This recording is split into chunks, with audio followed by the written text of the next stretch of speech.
ప్రధానమంత్రి గారు ఒక మాట అన్నారు, నా జీవితంలో ఎప్పుడూ మర్చిపోలేను. ఆయన ఒక మాట అన్నారు, మనం వచ్చినప్పుడు మీరు చూశారా అని కారులో ఇద్దరం వస్తామంటే ప్రజలు చేయులు ఊపుతున్నారు, వాళ్ళ ముఖంలో విషాదం ఉన్నా మమ్మల్ని ఆనందంగా స్వాగతం పలుకుతున్నారు, మాకు న్యాయం జరుగుతుందని. అది చూసిన తర్వాత ఏ ప్రభుత్వం అయినా సరే ఇనిషియల్ గా ప్రభుత్వం పైన వ్యతిరేకత ఉంటుంది.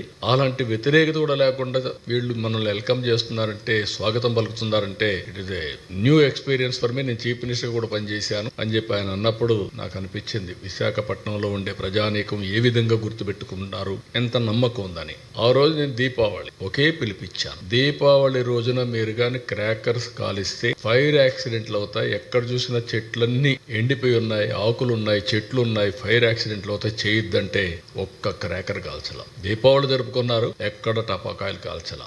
నిన్న నేను వచ్చి ఒక పిలిపిస్తే మిడ్ నైట్ బయలుదేరి వచ్చారు. ముసలి వాళ్ళు ఆసనాలు వేశారు. It is very inspiring. అంటే వాళ్ళు ఆ నమ్మకం అనేది, ప్రధానమంత్రి గారు ఒక మంచి ప్రోడక్ట్ ఇచ్చారు, ఆయన ప్రమోట్ చేశాడు, దాన్ని లాస్ట్ మైల్ తీసుకుపోవడానికి మేము చేసిన పని చాలా మంచి ఫలితాలు ఇచ్చింది. Wonderful experience. ఆ రోజు చేయొద్దంటే నిలిపేశారు, ఈ రోజు రమ్మంటే వచ్చారు. ఇదే ఆర్కే బీచ్ సాక్షి, ఇదే కలెక్టరేట్, రెండు కూడా అలాంటి ఒక మంచి ఎక్స్పీరియన్స్.